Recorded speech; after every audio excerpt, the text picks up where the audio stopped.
থাক থাক থাক, পায়ে হাত দিতে হবে না। উন্নতি করো, ভালো থাকো।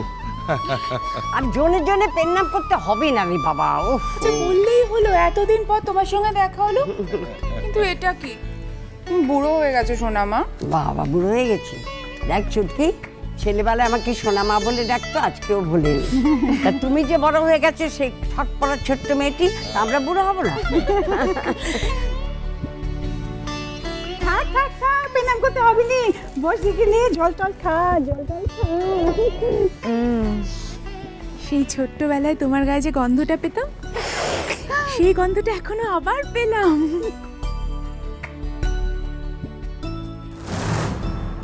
তুমি একটুও বদলাওনি ছোট মা। দেখেছো দেখেছো, মেয়ের কথা শুনেছো?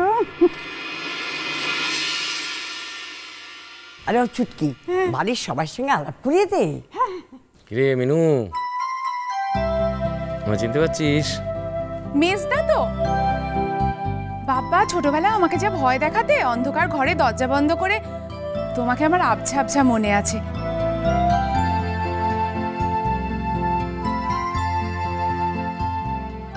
বড়দার কথা খুব মনে পড়ে, কত সুন্দর সুন্দর গল্প শোনাতো ছোটবেলায়।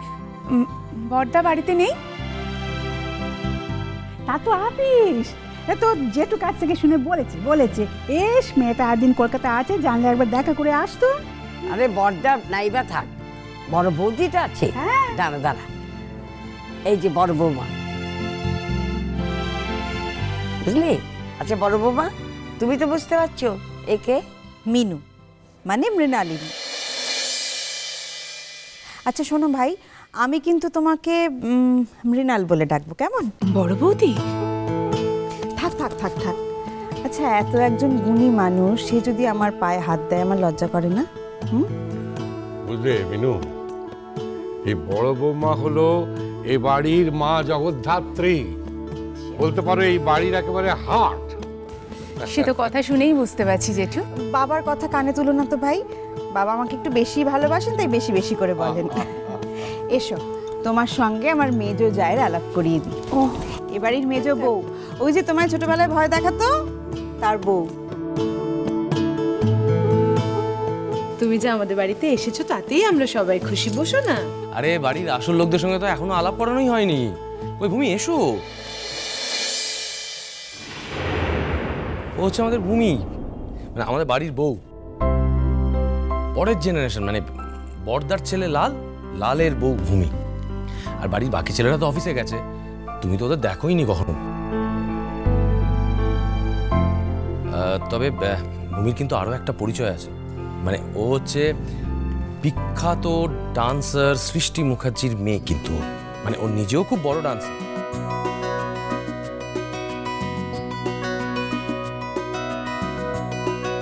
তাই নাকি?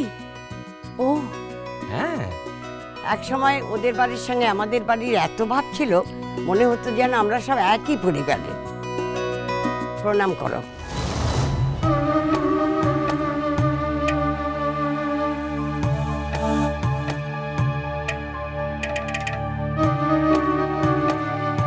বাড়ি দিদি কেমন আছে সোনামা? তাকে তো দেখছি না। আমার বাড়ি কত মনে আছে, দেখেছো দেখেছো দি।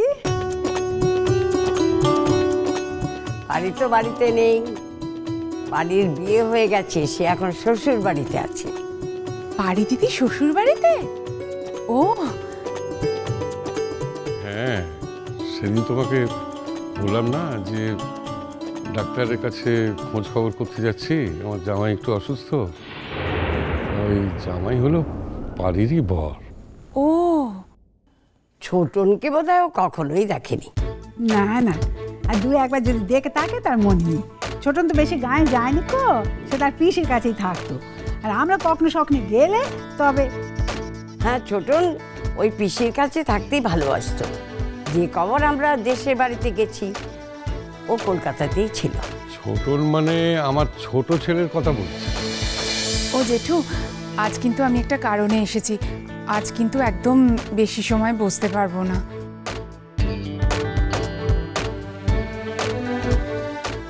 কেন? মানে বললেই হলো আমি চলে যাব?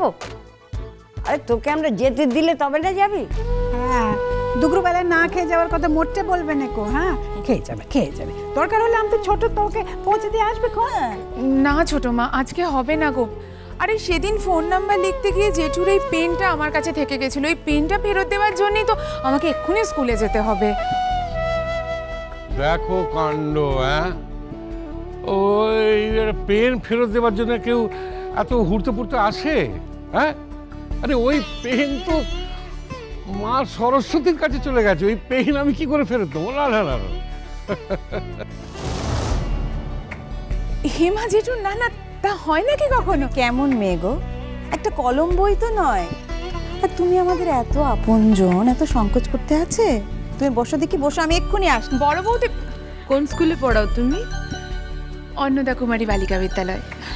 অন্নদা কুমারী বালি, এই স্কুলটা কোন দিকে রে?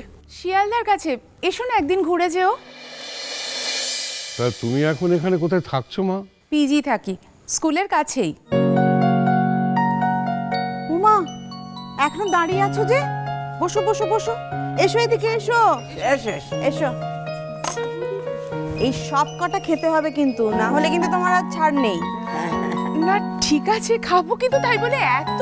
শোনো, বেশি কথা বললে ফাইন বেড়ে যাবে, আর তার মানে আরো মিষ্টি নিয়ে আসবো আমি। আরে খেয়ে নে, সাংঘাতিক জায়গা, খেয়ে নে। আচ্ছা বলতে, এবার সময় করে কবে সারাদিন থাকতে পারবি, কবে আসতে পারবি? সারাদিন কেন, কটা দিন আগে থেকে জানা বাপু। ঠিক আছে, আসবো, নিশ্চয়ই আসবো। এখন কথা বল দেখিনি মা, তুই একদিন বেশ শাদি করিসনি কেন? হ্যাঁ দেখ ছোট মা, তোমাদেরও কি বাবার মতোই একটা কথা ছাড়া আর কোনো কথা নেই? তা মেয়ে মানুষ হয়ে জন্মেছিস, শুধু বাইরেটা সামলালেই হবে? ঘরে তো সামলাতে হবে। আগদি, সে মেয়েরা হলো মা, মা দুর্গা, ঘর বা সব সামলাতে জানে।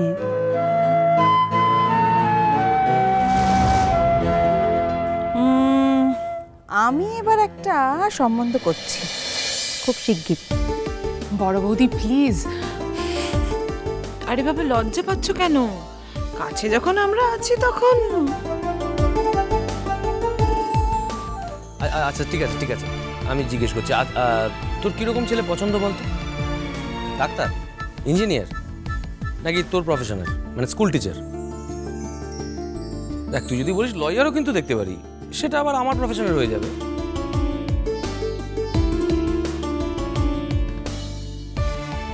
বিশ্বাস করো মেজদা, এখনো ওসব নিয়ে কিচ্ছু ভাবিনি। ইনফ্যাক্ট এইসব ভাবার মতো আমার হাতে সময়ই নেই। দিব্যি আছি, ওসব ঝামেলা আমার পোষাবে না। এই মেয়েটা, তোর কথা কানে কে তুলছে? ওর সম্বন্ধে কাউকে দেখতে হবে না, আমি ওর সম্বন্ধ ঠিক করবো। হ্যাঁ,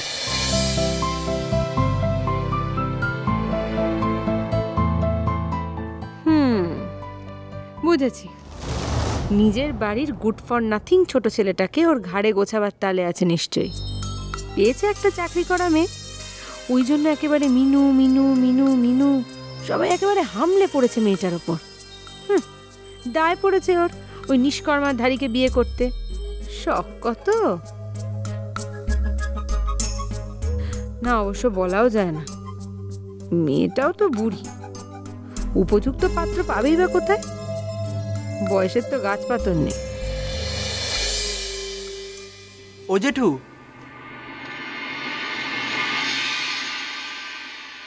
কি রে? ছোটনদাই ব্যাগগুলো পাঠিয়ে দিল। কেন, তিনি কোথায়? সাত সকালেই ক্যারাম পেটাতে চলে গেলেন? তা বলতে পারবো না, ও বললো এক ছুটে ব্যাগগুলো দিয়ে যেতে। ও মা, কি কাণ্ড বলো দেখি, তোমার হাত দিয়ে বাজারের ব্যাগ দুটো পাঠিয়ে দিল। দেখো, বাজারে পাঠালাম আমার ছেলেটাকে, সে আবার আরেকজনের হাত দিয়ে বাজার পাঠিয়ে দিল।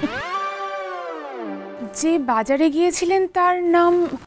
ছোটন, আমার ছোট দেওর। খাও খাও খাও। তাহলে ওই যে বইয়ালা, সে কে? এইরকমই দুটো ব্যাগ নিয়ে গেল না তখন? নাকি আমার ভুল হচ্ছে? ও আলাদা, ও আলাদা। বাজে